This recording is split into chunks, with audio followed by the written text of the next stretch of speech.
Welcome to The Shield Within. The issues discussed on the Shield Within podcast do not reflect the opinions of any specific agency. They are the views of the host and the guest. Any persons discussed may be fictional for comedic purposes only. This podcast is rated explicit and listener discretion is advised. Listening to The Shield Within may trigger repressed or suppressed memories or experiences. Please contact a mental health professional at your earliest convenience. It's time for the chaos to cease. Time to open yourself to peace. From the hours you've put in. To the next shift you begin. From the endless pursuit of release. That finds the worst unleashed. Transform the ugly into a win. Get to know your shield within.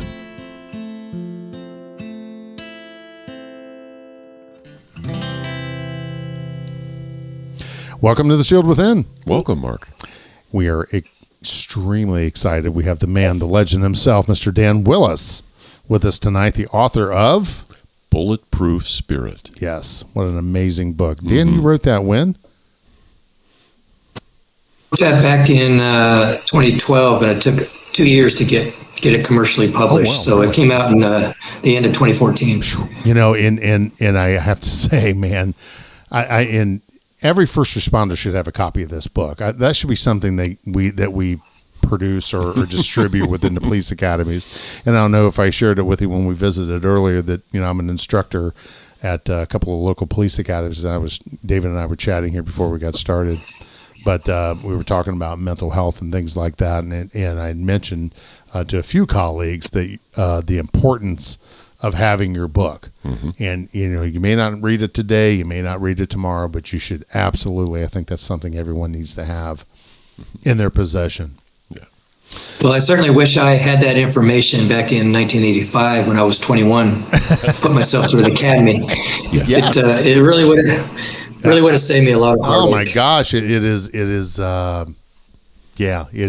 such a treasure trove. So before we get going, let's do some business here real quick. So if you're on Facebook, and we know you are, Facebook/The Shield Within, come see us. Please like and share. www.theshieldwithin.com. You can come in and share our smiling faces. And if you're in need, you can either punch the coaching button or go to lessonslearnedcoaching.com. You talk to Dr. David yourself. So I'm done. It's all up to you, big guy. Cool. All right. Thank you, Dan. And before we get started, guys, I also just wanted to mention that the third edition of Bulletproof Spirit is going to be coming out either later this year or early in 2025. So I continually update it, and I'm always learning from officers as I go around the country giving training. So it's new, revised, some new chapters. So okay. I'm really looking forward to that. So it's a revised edition of the original. Yes. Okay. I love it. Yeah. I will make sure that folks in my circle of clients and so forth and contacts know that, because I'm sure what you've added is just as good as what's there to begin with. So it's I really felt it was very powerful before, but like I said, I'm always learning, and it's even more helpful now and meaningful. And there's also an audio version. I know there's a lot of cops that aren't too keen on just sitting down and trying to focus and read a book, but the audio version is really helpful too. I got to be honest, I do a lot of books on audio. I drive a lot, so I got 45 minutes a day to and from where I work at. I'm a trainer at the State Police Academy, so it's a bit of a trek over there. So audiobooks is always the best thing for me. Yeah. Excellent. For some reason, I have lost the capacity to read past like 3 minutes. So audio stuff for me is a necessity. Otherwise, it doesn't get consumed. Right. Getting ready for the interview and going through your book for the third time, that's a little bit different. But, man, first time through, in through my ears, I can stay with it. If it comes in through my eyeballs, next thing I know, my eyeballs are closing.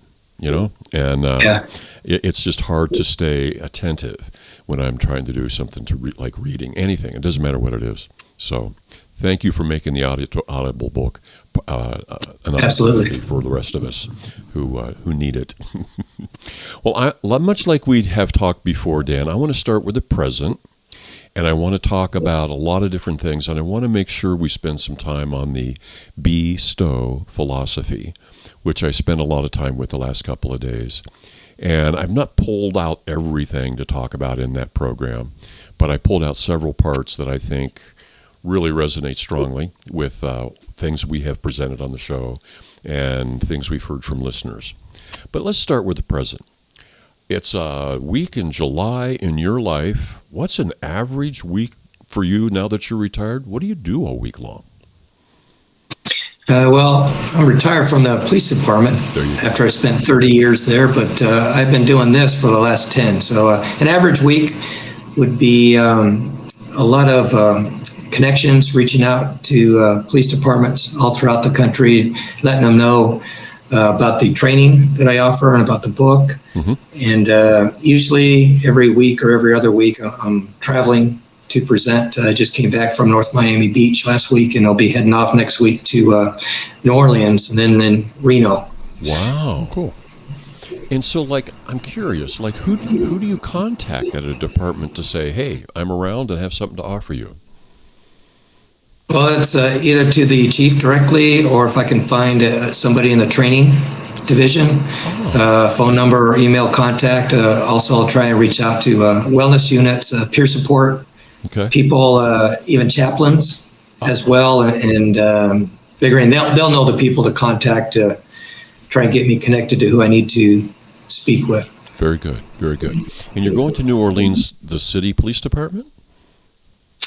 This is for the NOBLE, the National Organization of Black Law Enforcement Officers. It's their annual conference that's being held in New Orleans. Wow. Have you done this before, this group? Yes, I have.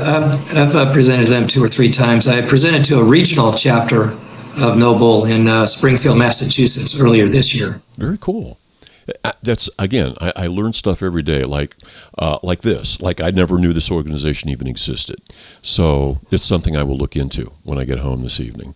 In your book, you also mentioned, I think, tell me if I get this wrong, 911salt.com.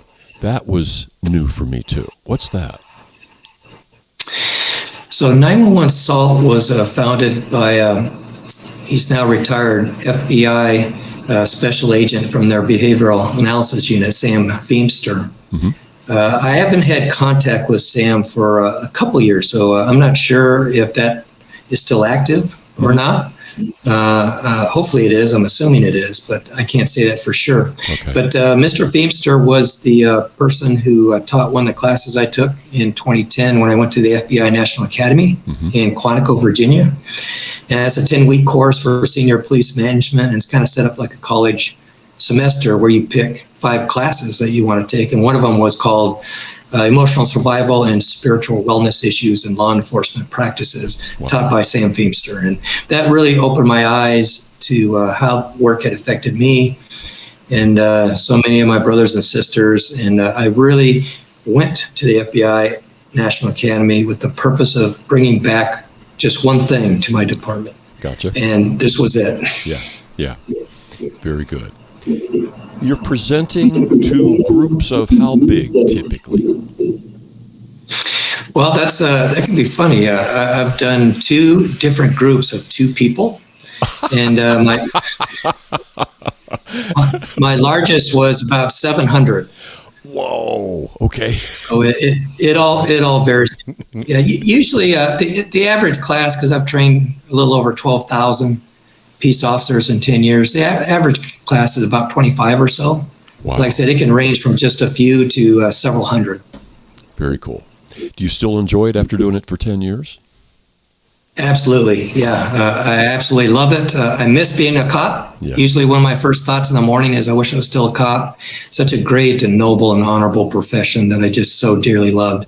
But doing this, I'm actually able to have more of an influence to help people actually become reinvested in their career, to heal and recover from the daily traumas of the profession, so they can get the most out of it, so they can do the most good in compassionate, meaningful ways, and make it to retirement and not be divorced, 5 times, or an alcoholic, or hating people, hating what they did for a living, but really being able to look back in their retirement and feel good, but all the good that they were able to do. Yeah. Well, and that's what I was sharing with a colleague the other day. I said, being a cop is absolutely the best job in the world. And right up to the end for me, but even in retrospect, I don't miss the job. I miss the camaraderie, and I miss some of the cool stuff we got to do. But, it was absolutely one of the greatest jobs around. You're absolutely right. It's a really wonderful, noble profession.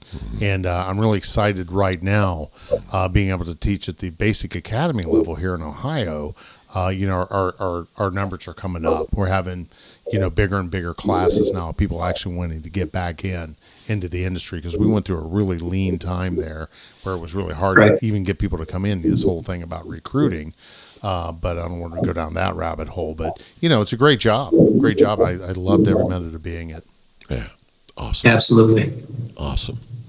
Well, let me go way back. What led you to become somebody in law enforcement in the first place? I'd say it's primarily my mother, who kind of instilled in me this sense of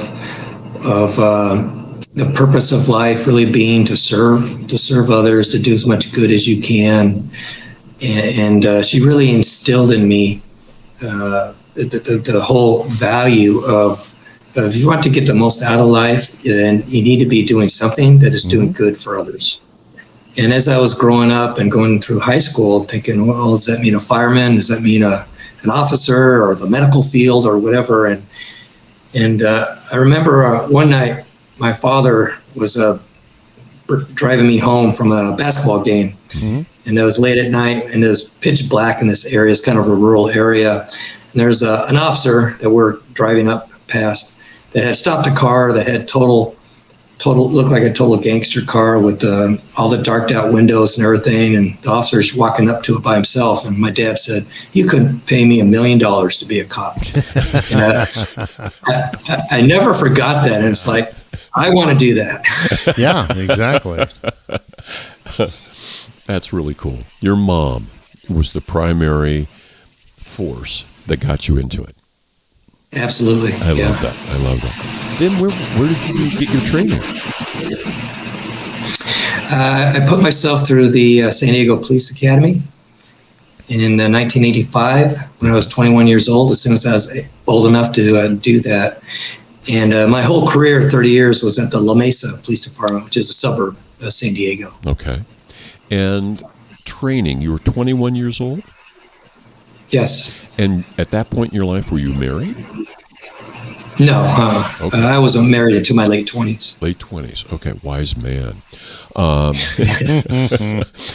And at the point where you were in your training, was there any discussion of mental health or the amount of trauma you would be experiencing as a law enforcement officer? There was. And back when I went through the academy, it was 16 weeks. So I think that was around 600 hours or so of mandated state training. And we had 4 hours of what they called emotional survival. And I can still remember this day, 40 years later, what they said. It was basically keep yourself in shape and have an outlet.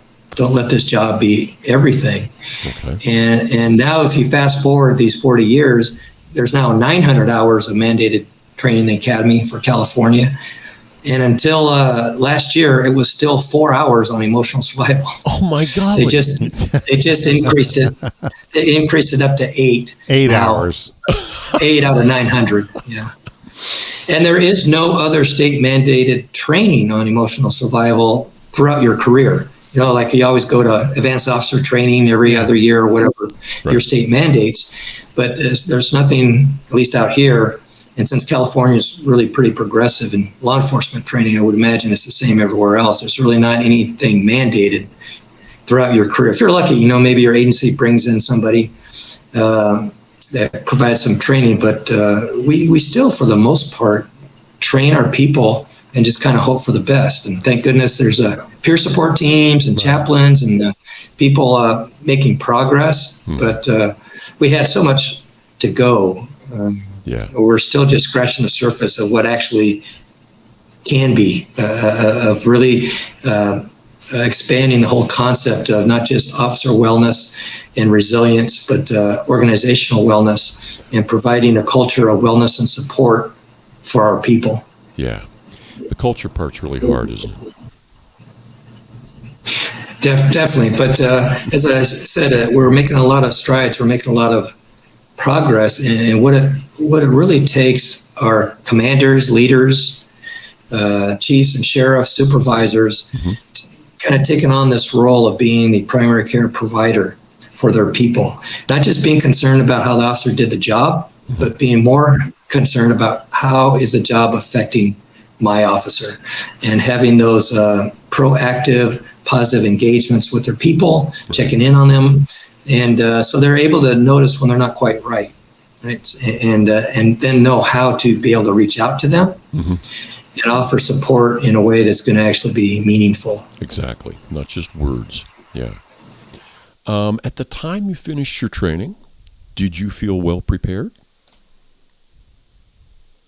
I did at the time, but looking back, I wasn't prepared at all. Because that's really. It's like a blissful ignorance, right? You don't know what you don't know. Yeah, exactly. And I was the same for everybody back then. You had no idea what you're signing up for. You kind of generally had, you might see some bad things and some tough hours and working shift work and all that stuff, but.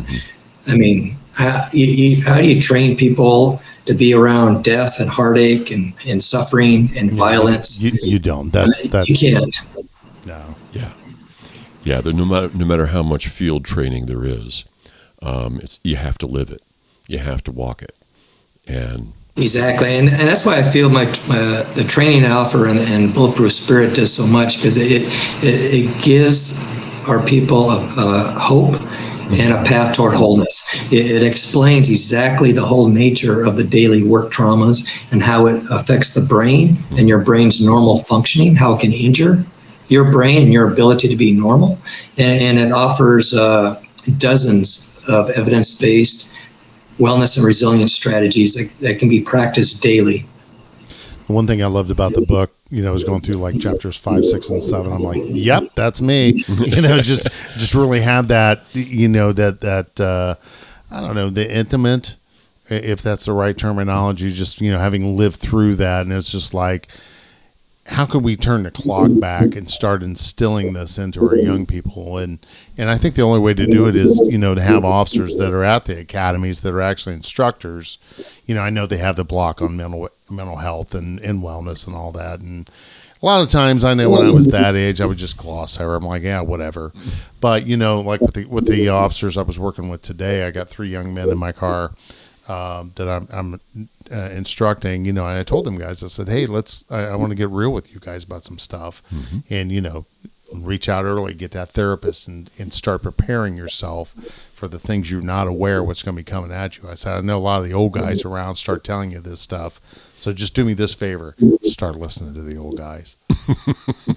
Right, exactly. And I think really one of the best things our agencies can do is have one of those few retirees that are really good fits, that really miss what they're doing, who loved their job. I mean, there's probably a lot of retirees you don't want to come back, but there's a few that really loved what they did, and they're kind of lost now that they're retired. And what a great thing for the officers in the department to have one of those be a mentor. Yeah. For the academy people, not for training purposes, but for the whole emotional survival, wellness, and resilience. Be telling these guys, hey, I didn't take this stuff seriously when I started. This is how the job affected me, and I'm divorced, and I'm this or that, but this is how I got through it. Yeah. And this is what you need to do if you're going to make it through this career. What a huge resource. What a great statement there, Dan. I think that's absolutely incredible. Yeah. Do you know of anybody that's doing that? Any agencies around the country? I do. Well, my department has, I don't know how many now. I know there's at least 1, maybe 2 retirees that are serving on the peer sport team. No shit. And I believe that's part of their assignment is reaching out to the academy people. Nice. And I forgot where I was, but a few weeks ago I was at an agency and they were saying, yeah, we do that. We use some of our well-selected retirees and we hook them up with the academy people to just be talking to them all about how the job can affect them. I love this. I do too, man. That's amazing. This is awesome. Yeah. Wow. To me, it values all those hours and years of experience. We don't want to lose that. We want to have that refresh us. Yes. And keep to me, it's kind of a loop thing. The people coming in get the contact with the people going out. And that you get to see as a rookie, this is the path I have in front of me. Not the bullshit that they trained me on, but this is the stuff. Yeah. And man, Right. mentoring is such a big deal. I mean, I loved doing mentoring when I had my license and I had people to supervise to get their license. You end up being a mentor and a consultant as they do their work. And like your field training officers, I think I learned as much doing that shit as the people I was training. Right. Putting myself in the position of training others sharpened me up. Yeah. And I'm thinking those retired policemen coming in to work with the newbies, man, it's keeping their head sharp, their heart involved, their spirit up. I just love all that. Exactly. And speaking of the field training, why not have one of these retirees who've been in a shooting or whatever in their career? Yeah. Part of field training is going and talking to that person. Part of field training, going and talking, having peer support, talk to the person for a few hours.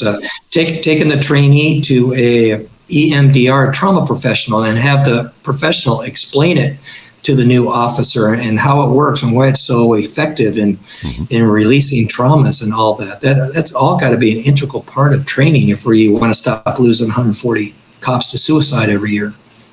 I love it. That's a great idea. I go to see. Yeah, check me out. Give me an hour and bring me 4 students or bring me 6 students.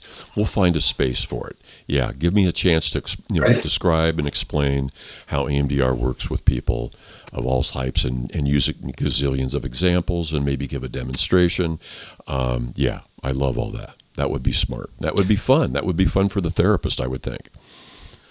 I think so too. Yes. Well, another thing that's come up on another show that I was on, we were talking about, like here in Ohio, you got to do 25 years before you can retire. What are your feelings on, doing maybe like 15 years or age 50 before you can retire? Do you feel that the extended amount of time that we're on the job, it could be detrimental, or would it be more beneficial for us to be exposed less to the traumas? What's your feelings on that, Dan? Well, I think that's would be very individualized because if you have an officer that truly loves what they're doing and they've learned how to recover and respond to trauma and how to actually work at enhancing resiliency with every call for service, using a bad experience as momentum to do good. And they've got that down and they're doing well and they're at peace. Why not be working as long as you can and you want to? But for a lot of them, unfortunately, they're not at that capacity. So probably the earlier they can get out when they are still mentally and emotionally and physically healthy, probably the better. But if you can make it work, I don't know what a lot of people are going to do after maybe 15 years or 20 years and retiring that early. But the longer, it's a young person's profession for the most part. And, you don't want to be 60 out chasing down car thieves in the middle of the night. Right. Yeah, exactly. So kind of a follow-up question to that is that, if we have more, let's see, my thoughts got scattered here at the last moment. I apologize, but having more of cultural change with the job, how do you feel that with implementing these different programs, such as, hey, let's get you guys within the field training unit, we're going to expose you to what an EMDR therapist and explain these things to you. And the one thing I liked what you said, there's someone who can handle their traumas and work through them and keep working longer. I think that should be again reimagining kind of how we do in the job, because before was, hey, suck it up, Buttercup. You swallow those turd sandwiches all they were until they build up, and when that stress makes us do bad, awful decisions. Doesn't make us. We start making bad decisions, but start showing them the path early on. So I know that was kind of around the way, but go ahead, Dan. Which, by the way, Mark, that's a learned skill. People aren't born with inherent resiliency, and they're just tough. right? It's your brain does not, no matter who you are, no matter what your background is, your training, whether you're in the military, your brain does not get used to trauma, especially repeated trauma on a daily basis. So it's a absolute learned skill, and it definitely can be learned. It's just that our people haven't really been taught and shown how. But once it is learned, it significantly increases the percentages of them being able to make it to retirement and being well and at peace. Right. And it's all about, Mark, what you were saying, it's all about normalizing all of this. Yes. To where, the main message should really be from any chief, any sheriff, any commander, supervisor, is I need a healthy you. I need a healthy you at home. I need a healthy you at work. I want you to talk to peer support. I want you to talk to the chaplain. I want you to go to a trauma professional once a year as a form of maintenance and prevention. I support that. I encourage that. It's not just okay to ask for help if you ever think you need it. I expect you to, right? You can't get this through this career without having some help. You can't not be bothered by what you experience at work unless you're not a human being. Right. And we're here to help you, to support you, and encourage you to do that. And the more that you don't talk about distressing things and try to bury them, you're really shooting yourself in the foot and making yourself less effective, healthy, and well, and capable. For me, as your supervisor and as the agency, and there are people out in the community that really need you. Yeah. Awesome. You worked your whole career in La Mesa. Correct. A suburb of San Diego. How big? So La Mesa has about 57,000 residents. Okay. And it's about 9 square miles. 9 square miles, okay. And we had 68 sworn officers from the chief down and another 31 civilian employees, so 99 employees. Wow. Has that number changed much since you retired? Not since I retired, it hasn't. It's changed. I think we've added 3 officers since I started in 1985. Okay. When you started in this department, a lot of the folks have talked about their first job, they felt invincible, like nothing could hurt them. Did you have that sense about you when you started? Probably. I don't really remember that. But, just starting out the job, it's just so much fun. And, it is a and fun job. You just can't wait to get back into work, thinking that I'm not going to get hurt or, I can do anything. I don't know if that was really in the forefront of my consciousness. I was just busy hunting people and putting them in jail. How many years before I realized? I'm sorry. I was just going to say, before I realized as the years went on, there's a lot more to this job than just putting people in jail. The really important things that are actually going to last and be with you well into your retirement are those things when you went beyond what might have been needed to handle a call, when you did what you could to solve a problem, to try to do something. I always told my officers, no matter what you're doing, it could have been a kid crashed on a bike, homicide scene, whatever. You just quietly ask yourself, what good can I do here in this moment? How can I help? How can I be useful? Yes, and those are the things where you're impacting lives. Yeah, we are when we arrest people, but there is so much we can do in addition to that really transforms lives and helps people and connects people with the agency. So Dan, I was briefly reading over your bio and I had to close it here because I was getting a little pixelated. But you were a SWAT commander, right? How many years? Yes. So when you started the job, how many years were you working before you actually got on SWAT? And you were SWAT, I'm assuming, an operator first, and then went through the ranks? Actually, no. I was assigned the SWAT commanding role when I was a lieutenant. Oh, no kidding. Okay. Yeah, so what my agency had me do, which I thought was brilliant, because I don't know very many agencies that do that. Here's someone who didn't go up through the ranks of SWAT. And instead of just giving them, okay, here, you're the commander, is they actually had me shadow the SWAT commander for a whole year, going to all the trainings and everything else. So after a year of all of that experience and training, then it was my responsibility. Okay. All right, cool. Right. Well, and then I did that for 3 years. When you were talking about, of course, we're all the same way. I was the same way too. I would have went home and slept in my uniform. I mean, can I come in and work? You're not scheduled. Stay home. I was that way too when first getting into the career. So that was a question that I had was, were you an operator all the way through, or get it after getting up to rank? But just that, that happens quite a bit. I have people say, hey, this isn't my forte, but now that I'm in management, I'm in charge of it. So I need to immerse myself in it. So I think that's great that they had you. That's kind of a mentorship, wasn't it? Or was it? Yeah, absolutely. And it made a world of difference for me to be able to successfully lead the team. But one of the reasons why I wasn't really into and part of the SWAT before that is most of my career before I started promoting was in investigations, doing crimes of violence and sexual assaults and child molest and homicide. Gosh, that had to wear on you, didn't it? It did, because for those 9 years, and child molest too. I mean, for those 9 years, Lord. I was on call 7 days a week, 24 hours a day. And we didn't get any compensation for being on call. It was just expected. Something happened, call you, get in here. Yeah. Yeah.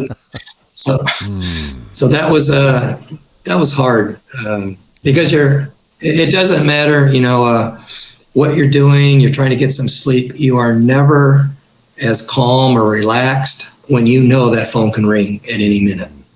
Wow. So that definitely wears on you over the years. Right. Like, you start out, how long, as you now look back on it, maybe it wasn't recognizable to you at the time, but how long were you a police officer before trauma started to enter your life? Well, you experience trauma on day one. You just don't know it. You don't realize. Great point. You just don't realize that what you're experiencing is trauma. Right. You don't realize how it's affecting you. And I define trauma as any experience that has the potential to affect you in a seriously negative way over a long period of time. Very good. So our officers have those experiences every day, at least multiple times a week. Yes. So I'm experiencing, all the different ways people kill themselves, the child molest, the dangerous situations, the senseless acts of violence, the threats against your life and all that stuff. And you go home and you just think, that's just part of the job. I get used to it. But your brain does not get used to those things. And if you're not doing, I really emphasize the daily practice of wellness and resiliency, physically, mentally, emotionally, and spiritually, because daily your spirit is being assaulted by what we experience. Exactly. I'm thinking you were single throughout those first several years, didn't get married until your late 20s. I am assuming it wasn't like a mail order bride or anything, like you probably dated and got to know each other, that kind of thing. So you spent several years single, alone, true? A few years, yeah, for probably 4 or 5 years. And during that time, I love what you're saying. Trauma starts day one. That might be something I start to say myself. Sounds like a book title. Yeah, exactly. And I think that's the most wise way of thinking about it. But I'm thinking, man, you were alone. I mean, you came home, and I'm thinking, was solitude helpful? Or was solitude harmful?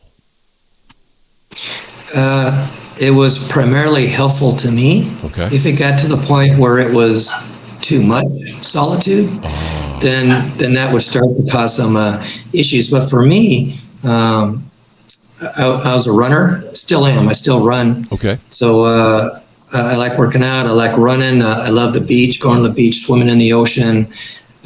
Being out in nature, one of the main things that really helped me to maintain my sense of balance and peace of mind is being in nature. And I love going to national parks. I've been to dozens from Alaska to Florida, and really the main thing that helped me more than anything else was the whole concept of spiritual wellness and resilience, and the practice of spiritual resilience, which I explained to officers is spirituality, spiritual wellness is your capacity to love, to be helpful, to be useful, to be driven by your heart, to want to make a meaningful difference with compassion, your ability to consistently affirm the good that's within you, to always be trying to do as much good as you can in helpful and meaningful ways. It's your ability to have a higher purpose in this noble profession beyond your self-interests, to be connected to the noble calling of public safety and protecting life and serving people and being selfless in that service. And just being able to be connected to the community and to your colleagues. And that's spiritual wellness. The officers that aren't really practicing spiritual resiliency and wellness, they're the ones that are just kind of lost. Yes. They really don't have a purpose there. Yes. They hate people. They hate the agency. They hate the job. They're very selfish and self-centered and ego-driven. They can be kind of emotionally dead, just kind of numb inside. They've lost the ability to really feel and to care. And that is not a healthy place to be. No. At the point where you started dating and it's getting serious, and she knows you're a cop, obviously, did you share much with her? No. I'd share some of the fun stuff, but none of the bad stuff. Okay. And did you find that strategy beneficial? No, it was stupid. Looking back on it, you had no idea at the time. You think, hey, I don't want to burden my spouse or my significant other by telling about this 6-month-old that got sodomized or whatever. But your spouses, your life partner, I really want to emphasize this point, is that they really don't want to know the details of what we see, but they absolutely have the right to know when we come home every day whether we're okay or not. Yes. And we could have experienced something really distressing, and we come home, hi, honey, how's your day? How are you? I'm fine. Yeah. And maybe we go off into a room, we watch TV, turn on the computer, go into the cave, and they're trying to engage us, and there's just that wall there because we're just trying to forget and get ready for the next 12-hour shift. And what they end up doing is taking it personal. Like, what did I do? Yes. Why are you mad at me? And why? It's like walking on eggshells around you, and I never know when it's good time to approach you and to talk, and then you end up talking less and less and less. So I always tell people, have this conversation way before the really bad stuff happens. First of all, you should sit your spouse down and say something like this, I've been doing a lot of thinking lately, and I've just realized how hard it must be for you to be married to me or living with me, because you didn't just marry me, you married the Mesa Police Department with all the trauma and the stress and the shift work and the horrible hours, never being home. That's got to be really hard. What do you need from me so I can help you get through my career? Love it. Yes. They're going to have all kinds of things to say, and they're going to be so grateful that you even acknowledge how hard it truly is to be with someone in law enforcement. And it is. And I think often we lose sight of that because we're actually doing the job. We don't know it from their perspective. Right. And it's tough. And then once you make a commitment to do whatever they're sharing of how you can help them, then you can say something like, hey, when I come home and I say it was kind of a tough day at work today, I'm not going to tell you the details, but this is what you can do to help me get back to normal. This, and this. Tell them, because when they don't know, they're going to assume the worst. They're going to take it personal. They're going to nag you, bug you, try to force you to do stuff. They're not going to know what to do, and what they do is probably not going to be helpful. But once you tell them, and then you come in and you say, I had a bad day, they're there to help get you back to being normal. So it just takes more communication and working together, being more focused on the positive and the good instead of the things that are difficult. And it can really be a great relationship to someone in law enforcement. It takes an added awareness in work, though. And that was one thing I liked about the book, was that you tell your people what you need from them. This is what I need. And yeah, I think you said it very, very clear there, Dan, was that, if they don't know, sometimes a lot of the spouses are just guessing. What do I want from you? Or you're shutting down. Yeah, I get it, but this is what I need right now. So now I can do this. Or, was it with Save a Warrior? They're like, this is my number, but that's not my number. I'm a number 8, but that's not my number. In what my wife and I have been doing here lately is, how are you doing today? We do the scale of 1 to 10. I'm about a 7, or, I'm about a 5 today. And I wish I had that tool on my tool belt when I was still on the job so I could relate to her better, or she could better relate to me, because I was the isolationist. I come home, shut the door, had no communication with nobody. And I remember saying to her, I talk to people all day long. I don't want to talk to you. Which was... Yeah, I don't want to make a decision. I don't want to talk about stuff. I don't want to... Yes, that's all I do as a supervisor, make decisions all the time. I just want to come home and do nothing. What do you want to eat? I don't fucking care. Go buy number 1 at whatever restaurant. I don't care. I just don't want to. I just want to make a decision. Everybody has a number 1. I don't care. Just whatever. But I can see then now how that affects them. And I really like what you said, Dan, was that, they take that very personally. They think, what did I do wrong? You didn't do anything wrong. You're just being you. And that's where I think a lot of times, especially young men, it's tough enough. I mean, like David, you see this in some of your counseling sessions where they get a thought process in their head. And it's like, and I was just telling a fellow the other day, it's like, you probably ought not do that, because all you're doing is building future resentment for your spouse. That's not the way to be. But they don't understand what you said, and really what you were saying today. They don't understand the gore or the fucked up shit we see, for lack of a better term. But they do understand you, and what they can do for you. So thanks. And you're right. Well, they'll understand you if you let them. Right? That's the thing. Yes. Yes. If you let them. Yes. Excellent. Perfect. Yeah. There's a phrase in your book that all 3 times I've gone through it, it's hit me every time. The phrase is, a victim of my profession. Ooh, I remember that, yes. And it was like, each time I read that, I have to stop and read it again and let it sink in. And I began this today in particular. It made me think of a gentleman I knew a really long time ago. He was a father of a kid I was working with.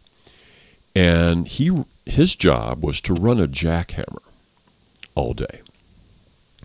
And he was probably late 30s when I met him, 2-3 kids, no wife, and he could barely stand. He would bring his kid in the morning, and a victim of his profession, his back was completely fucked up, running a jackhammer for 10, 15 years. And it came to a point, not many years after I stopped seeing the kid, his name was Joshua, he just had to get out of it. He was physically disabled and could no longer run as jackhammer. That was his thing. That was his life. And I'm thinking, police officers, you go through stuff, you start out, you go through traumatic situations, you don't even know what it's doing to you. And it becomes kind of a hidden harm that you don't even know is going on. As you look back on it, at any point in your career did you feel like you were a victim of your profession? Yes, for sure. And I'll tell you that story in just a second. But I just want to say that these internal, invisible wounds are far more dangerous and deadly than any physical wound. Yeah. And I always, in my training classes, I'll always ask officers, raise your hand if you're the same person you were when you got hired. Oh, wow. How's the job affected your peace of mind, your ability to sleep, your relationships at home, your ability to communicate and relate to people and just enjoy life and work? And out of 12,000 officers, how many do you think say they're the same person they were? Yeah, 0. Yeah, whopping donut there, Dan. Not one. And for me, it was this situation. It was about I don't know, maybe 6 years on or so, 6 or 7 years. And my stepdaughter was having her 8th birthday party, and there are a bunch of kids running around and everything, and everyone's laughing and having a good time. And I can see myself right there. And this is like 30 years ago. And I'm kind of sitting off to the side, and I just wasn't engaged. Yeah. And I just didn't have, like the light bulb went on. I just didn't have any feeling. Like I was just kind of there. My ex-wife would say, "You're here, but you're not here." Right. And I had no idea what she was talking about. Now I know exactly what she was talking about. Just that distance, that disengagement, kind of that internal isolation, and just a lack of ability to connect and to enjoy life, to be normal and to care. And it just hit me for whatever reason, and it just all came together right then. And I just realized, wow, that's not me. That's not my normal. So I need to start looking at how can I pull myself up out of the hole. And everything in the book, there's over 40 wellness strategies for mind, heart, body, and spirit. And I've tried or done all of them. Yeah. Some a lot more than the others, but they work. They work because I went through my whole career looking forward to going to work every day and missing it now every day for 10 years. Awesome. Beautiful. Are you still dreaming, Cop? Yeah. Once in a while, but as I'm laying in bed before I get out, I just kind of think about my department. And, I wish I was going in today. I wonder what's going on. Do you have a good relationship with your department?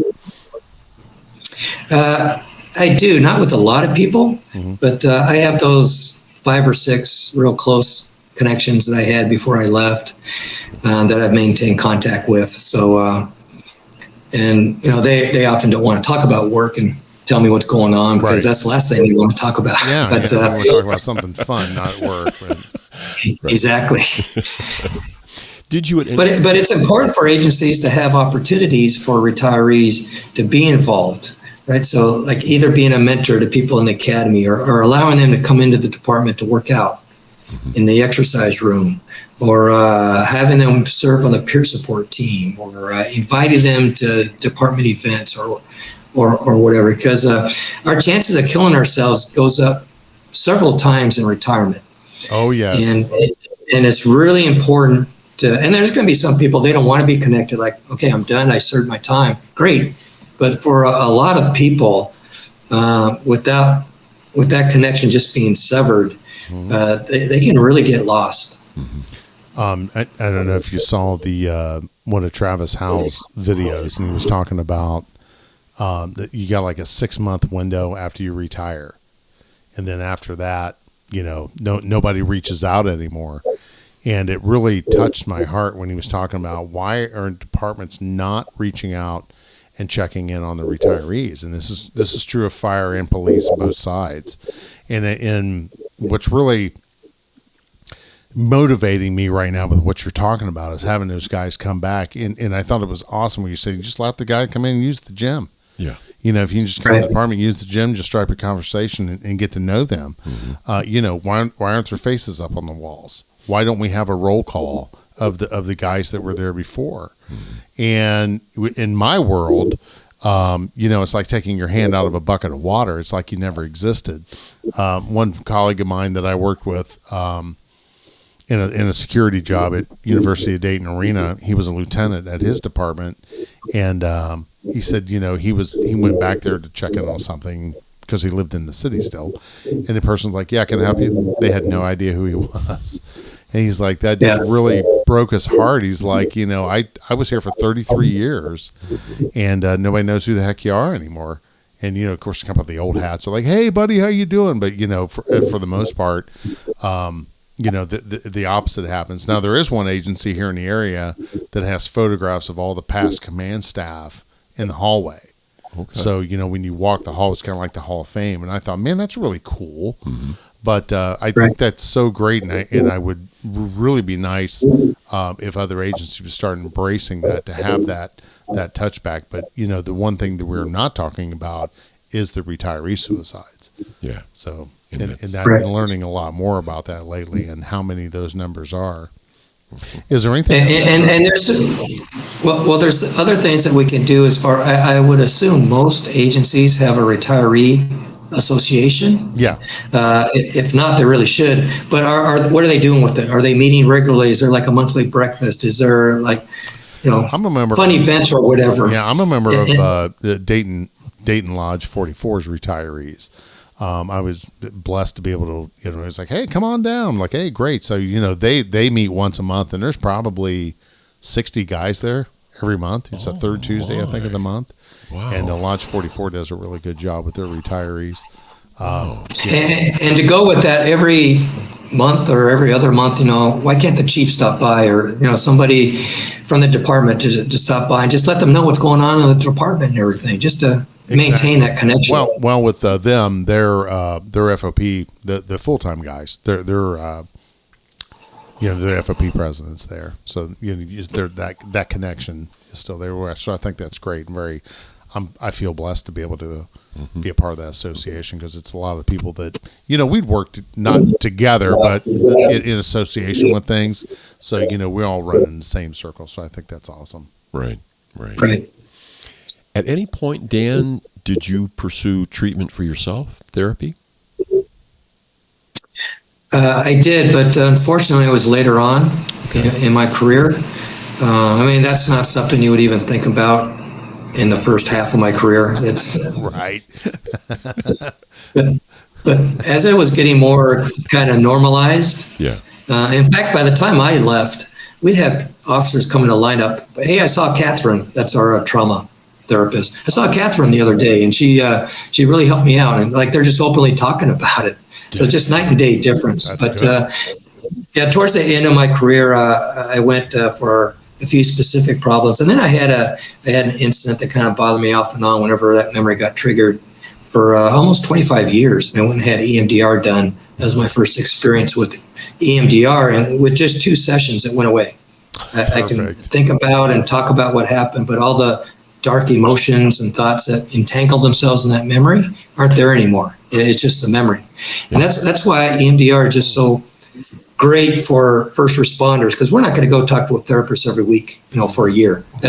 We're not cut out, we're not wired for that. Right. But if I can go and talk to someone who, this is really trauma is a specialty, and talk to a specialist, especially an EMDR or trauma professional, and maybe go for half a dozen times. It's certainly not going to be more than a dozen. If it's for one major incident, you might have to unwind a few things, so it might take a little more.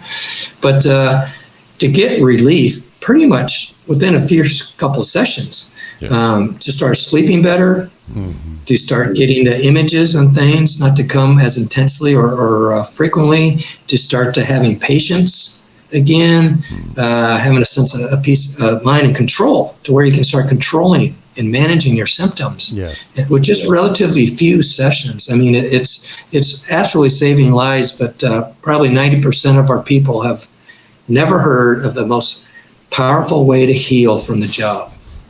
Even today, they haven't heard of it. And I bet we talk about it. Well, we talk about it every episode, don't we, David? Exactly. About EMDR. I had the pleasure of receiving a grant to get the stellate ganglion block done. And that was absolutely life-changing for me. I ended up having to get 2 jabs done. The first one was effective, but the second one was really effective. So, had the block done, got me down, into the green zone, and then had an extensive 2-hour EMDR session. So that was, like I said, life-changing. So to be able to have that gift, to be able to share that experience with people, especially with people in our audience, and nationwide. And like what you said, it's amazing how many people that do not know this is there. Right. Or I had one guy say, I went to 1 session of EMDR and it didn't do any good. And I went, Seriously, dude. Yeah. You went to one. Hey, good for you. But how many traumas? How long you been working? I've been on the job 20 years. How many thousands of traumas do you think you've had? Yeah, you're going to need more than 1 or 2 sessions to unwind all that. Well, it's been around for 30 years, and people, no matter where you are, there's over 20,000 EMDR trauma specialists in the United States. You can just Google EMDR trauma professional Columbus or wherever you're at, and a bunch will pop up. Yeah, there's a lot. And this is actually a really, really effective way to tell somebody about it and to convince them to try it. It really works. You find out someone's struggling, or they've come to you and they're talking about some of the issues they're having, and you just say, hey, there's something out there that can help make all this go away. It's called EMDR. Just try it 3 times. And after the 3rd time, you can evaluate it. Is it doing anything for you? Do you want to keep going?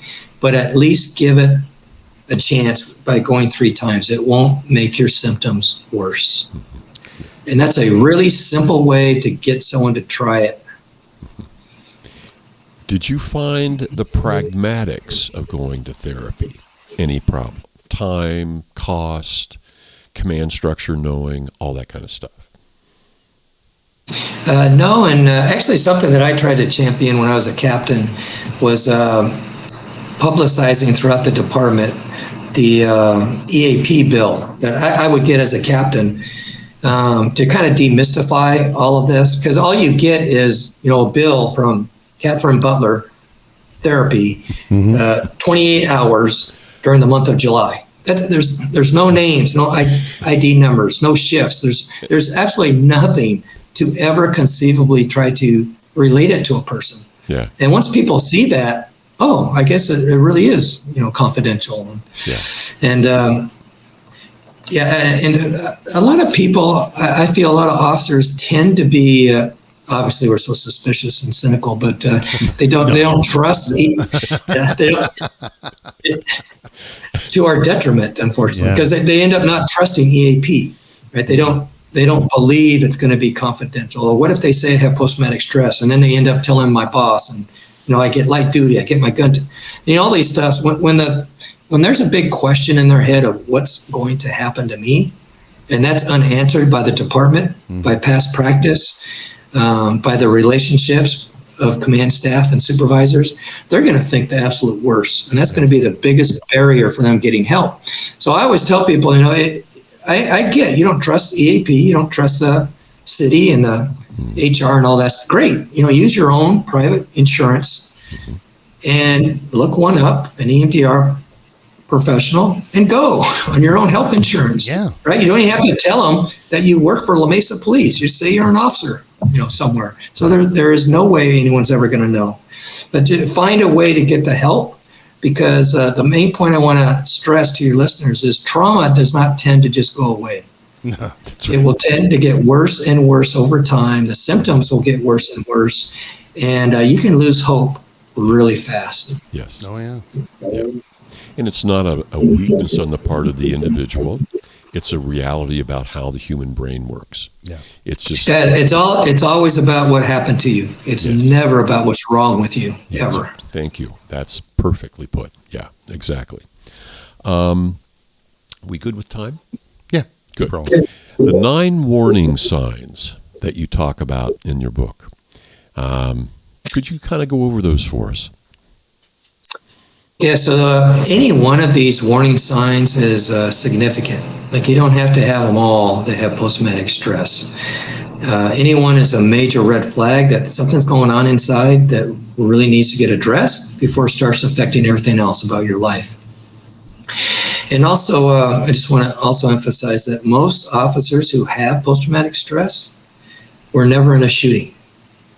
Were never in anything really horrific. They were just being cops. Day in and day out. Because I hear from people sometimes saying that it's almost like I don't have a right to have post-traumatic stress. I wasn't in a shooting, but their life is all screwed up. Well, it's because you were a cop, right? Right. And it's the effects of trauma. It's either a major critical incident or much more likely just an accumulation of trauma over the years that's never really been addressed, that's been processed or work through and release. So the 9 warning signs, I don't know if I'll get them all from the top of my head, but I'll go through as many as I can.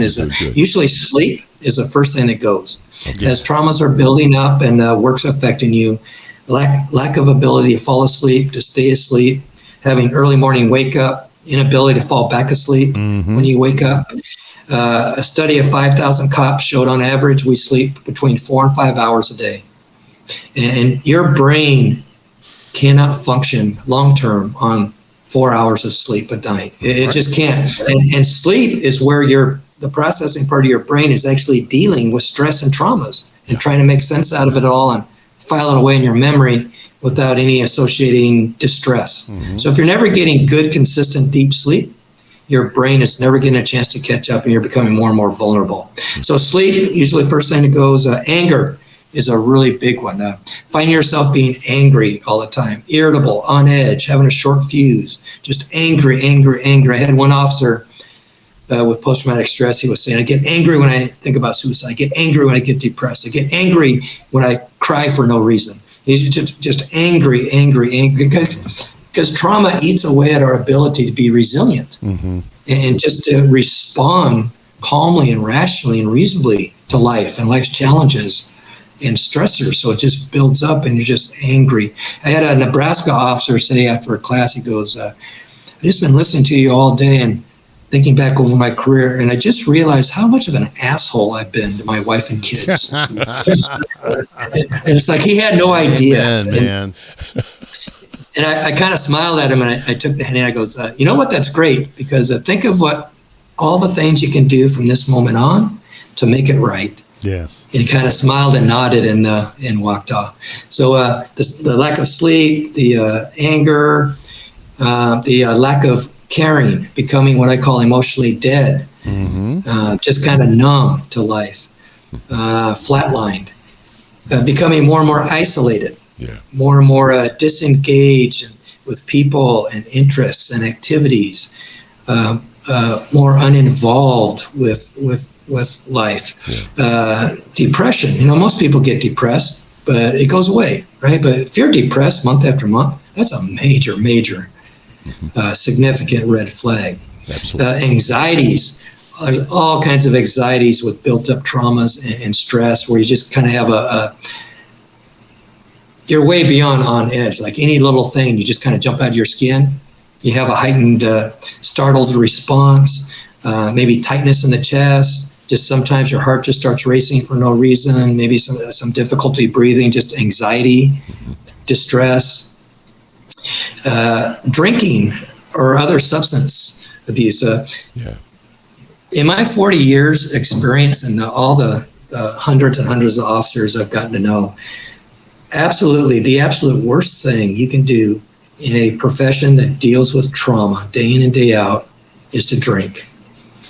Alcohol is the absolute worst thing to add to trauma. It's going to significantly cripple anyone's ability to recover from trauma and to heal. Yes. So I always say that if you're drinking because you feel you need to, I need to relax, I need to wind down, I need to get a couple hours of rest before my next 12-hour shift, then it's a major problem. Addictions. I had a California Highway Patrol officer share that he said he was married for 12 years before his critical incident, never once cheated on his wife, never once even thought about it, had a good marriage, loved his wife very dearly, and he pulled over some guy just for speeding. And as he walked up to the car, the driver jumped out and attacked the officer who was trying to take his gun and kill him. And this is a knockdown, drag-out fight, and the officer ended up having to shoot him and kill the guy. And he said, after that, I was driven to have as many affairs as I could. Oh, my gosh. Wow. And he and his wife were given this seminar, and now that they realized where that was all stemming from, they were trying to put their life and their marriage back together. But you become really susceptible to acquire all kinds of addictions and compulsive behavior, even risk-taking behavior, when your brain's normal functioning has been altered by trauma. And it's just a way for your brain to kind of calm down and to feel better by having you do repeated behavior. And most repeated behavior cops do isn't really healthy, right? Oh, yes. So there, from the top of my head, I don't know if that was all 9 or what, but it's basically you aren't your normal self. Right. And just being able to tell someone, anyone, doesn't have to be in your department, a friend, somebody, hey, something's been going on inside I don't like. I might need some help. That is not hard to say. And not saying that kills more of us than anything else. Oh, yeah. Exactly. Okay. You have this program in your book, which you call the B-Stone philosophy. And if we're doing okay with time. Oh, yeah. Cool. BE, beyond, survival, toward, officer, wellness. And it's a program that, reading about it, made me think this is something that you like to take to departments. Individuals, sure, absolutely, but it's more, I saw it as more of a cultural thing than anything else. Is that how you look at it? Yeah, absolutely. And I like to refer to it much more as a philosophy. Yeah. Because when you tell cops about a program, okay, we got a new chief, we got some new program until the emergency ends and we'll have another program. But a philosophy doesn't go away. It improves, hopefully, and expands and develops over time. But a philosophy is a way of doing business, a way of taking care of each other, a way of supporting. So the bestow beyond survival toward officer wellness is really a philosophy of organizational wellness. And by organizational wellness, I mean everyone from the chief down collectively realizing what the job can do to you, no matter who you are, and that together we can help each other recover from the daily traumas. We can develop a culture of wellness and support. We can normalize these things of maybe being distressed by a really bad, troubling call. Mm-hmm. We can become the primary care providers for the people working for us and making sure the job's not affecting them as opposed to just how they did the job. Mm-hmm. It's having proactive peer support teams, chaplains, maybe some type of incentivized physical fitness program where officers and dispatchers actually get time off on the books or get something of value mm-hmm. for keeping themselves in shape. It's there's really no limit to organizational wellness, and no matter what is going on at your agency towards peer support and wellness initiatives, you can always do more. Surveys, like conducting surveys that are anonymous and confidential, asking people, hey, how does work affect you? Do you feel yourself supported? Yes. And appreciated by the agency? Why or why not? Would you ever use peer support?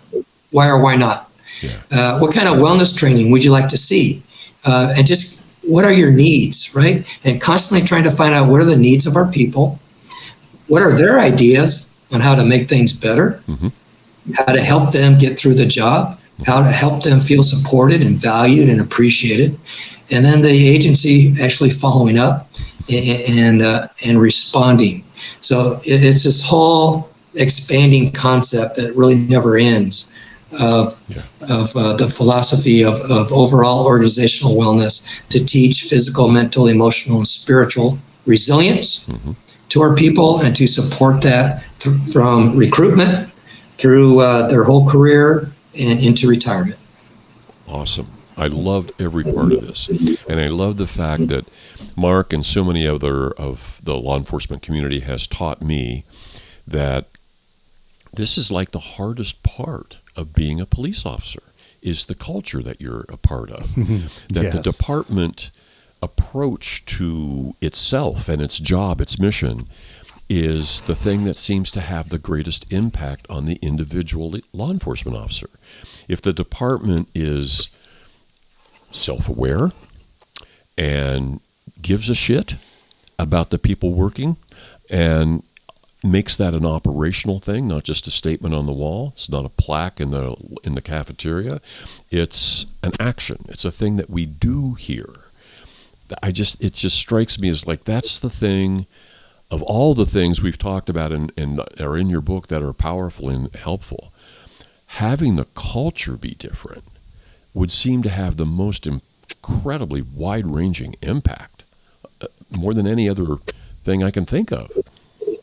By far, and the reason for that is if you ask 10 cops, I bet all 10 would say, yeah, working out in the streets, it's tough and it can be stressful sometimes, and sometimes we see some bad stuff, but my chief should be institutionalized. I work with a bunch of idiots. They would say most of their stress and trauma comes from in-house. Yes.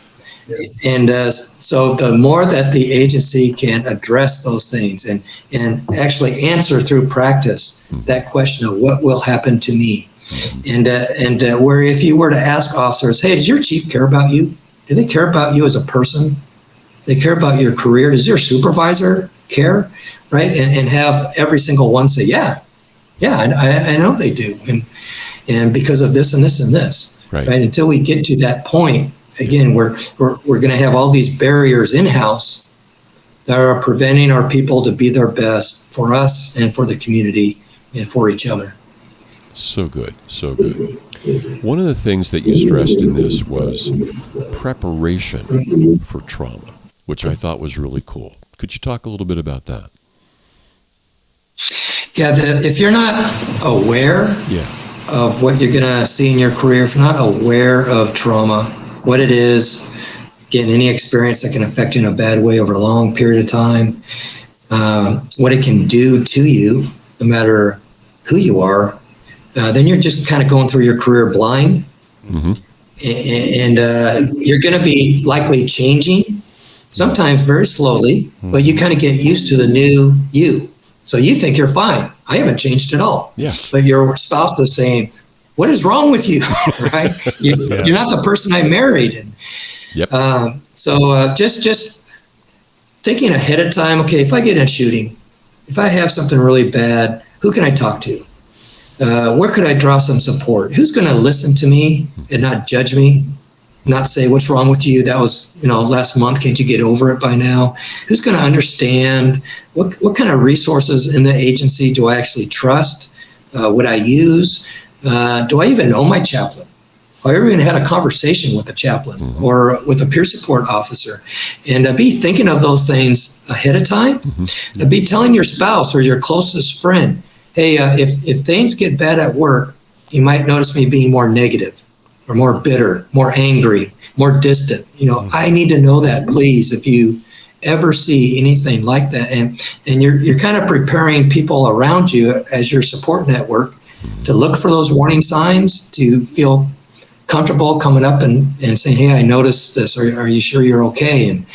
And for the officer to think, okay, I might be home, go home and tell myself, I am not okay. I will be, but I am not now.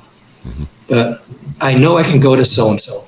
I know that I can trust this peer support person because you've thought about things, you've kind of laid it out, and you played over scenarios in your mind, and you're just not. Trauma is far too serious to just deal with it, knee-jerk reaction. Yeah, right. Because it can kill you. You can't just cause post-traumatic stress and all these other issues. It can kill you. Absolutely, and lower the quality of your life to something you can't even recognize. You talked a lot about, and I had a session this morning, a coaching session with a gentleman who's been a fireman for about 35 years. And the part of, he's had a marriage and lost a marriage. He's had kids. They're all grown. He's got grandkids. He's actually does a lot of things during the week that are really fun and cool and good for him. But he still sees himself as fundamentally different than he was before. And the thing that he finds missing is compassion. That it's hard for him to be compassionate towards just general population. And so there are certain interactions, just like incidental things in the grocery store or walking down the street, whatever, where he just feels like, I'm just not friendly. I'm not warm. I'm not pleasant. I'm kind of a jerk, really. And it's like that. We've talked a lot about becoming part of the Save a Warrior program and some of the other things that we've have as resources.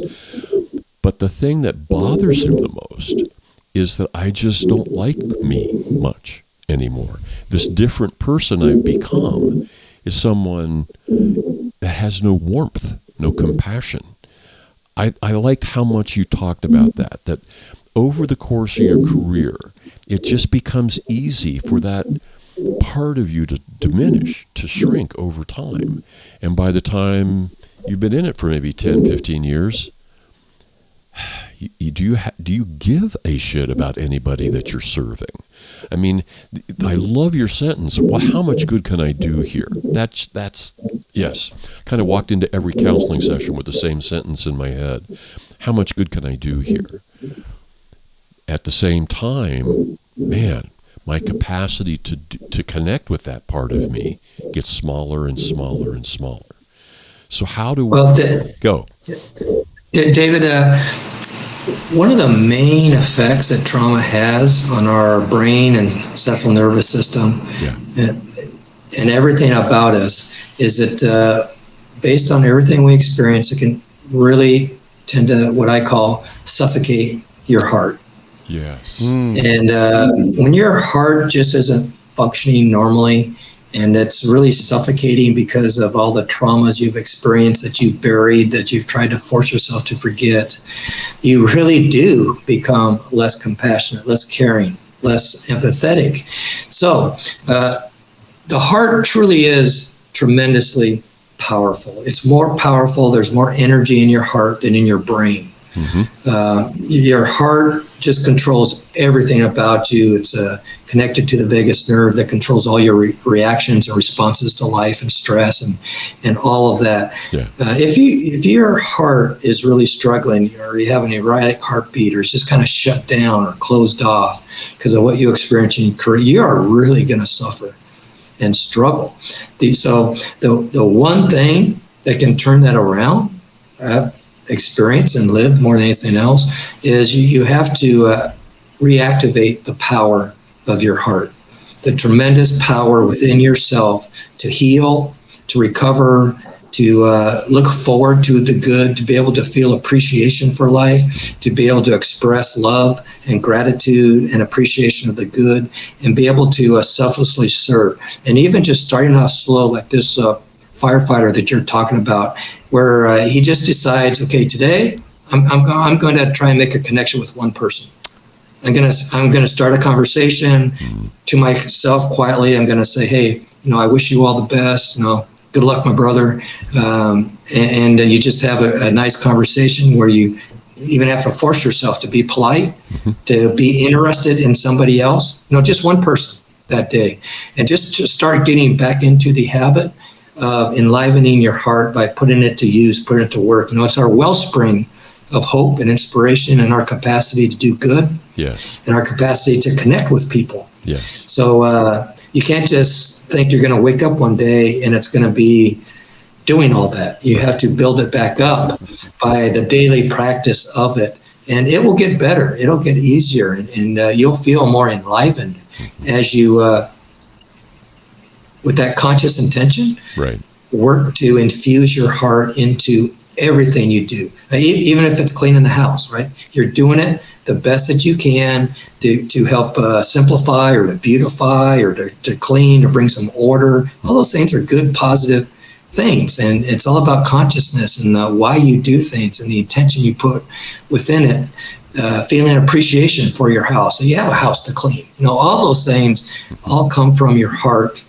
And if you can work to maintain appreciation, love, and gratitude, that will do more to help restore its normal functioning than anything else.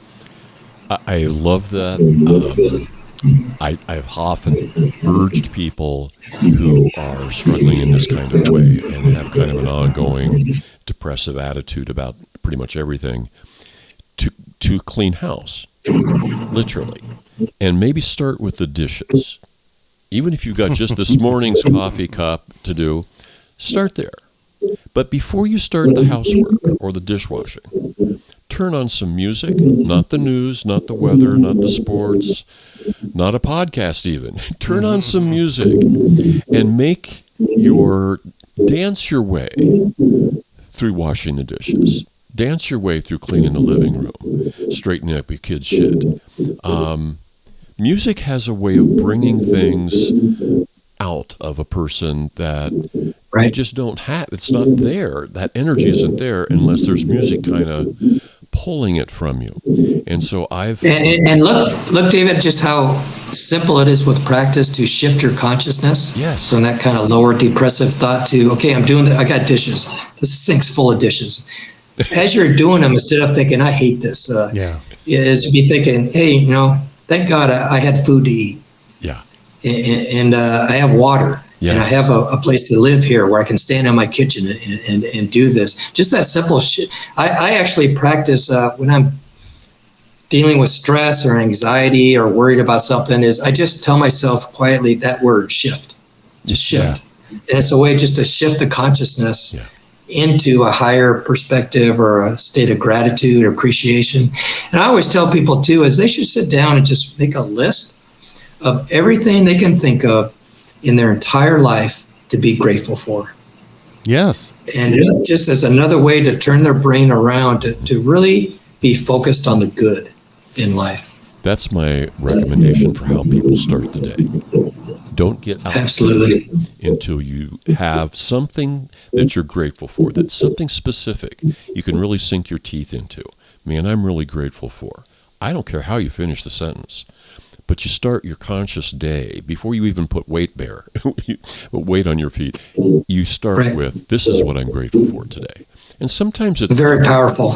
It is. Very powerful. It's an amazing way to start the day. And it's one of the things I have a daily prayer that I say every day when I get up. And that's one of the things I have to mention to myself, and I change this every day, is thank you for loving me. Thank you for blessing me. But I have to have something very specific in my mind. Thank you for blessing me with this cup of coffee. Oh, yeah. Thank you for blessing me with this cat that I have in my feet that's purring. Thank you for having a moment in my day where there's nobody knocking on the door. That's sweet. And those moments are easy to lose track of because they're kind of obvious. They're kind of just there all the time. But to stop, be aware, and feel the gratitude for, as one of my clients and I talked last week, he's got a 6-year-old daughter. And so when we have our coaching, the way that he handles it is he doesn't give a shit whether we're talking or not. If she comes up and talks to him, she's the priority. And I love that. And I love to listen to them talk. And we get done, and he's had a ton of early childhood stuff. He's hooked him up with a therapist. He's working his ass off. Life's getting better for him.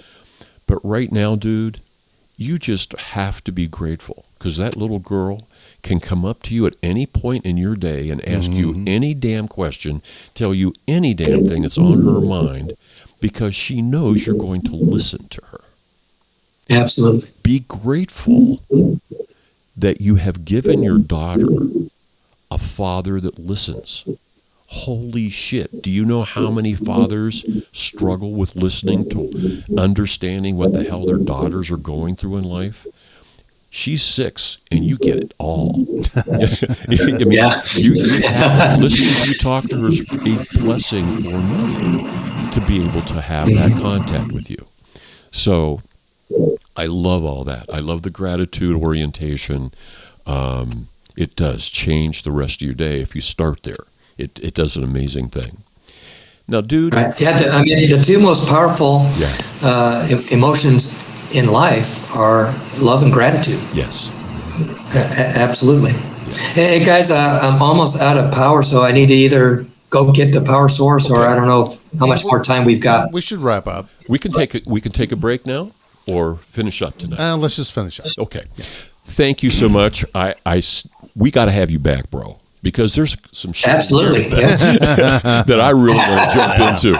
So we've been at it for 1 hour and 22 minutes, oh 23 my minutes. God, now, it feels like 15. Yeah, it zipped right by. But so thank you for spending this time with us. I've loved every minute. We both have been looking forward to our time with you. And if you're okay with this, we would like to have you back sometime fairly soon. Yeah, it's been my pleasure, guys. I would absolutely love to come back. Awesome. All right, perfect. Thank you. Thank you very much. Have a good rest of the week, Dan. Thank you a ton. All right, you guys too. Thank you. Take care. May your days and nights find you strong and safe. May you take your place as your family's face. As you do the shit that we won't do. As you embrace the risk you must go through. May you grow in strength and heal and find your heart, your soul, and your mind.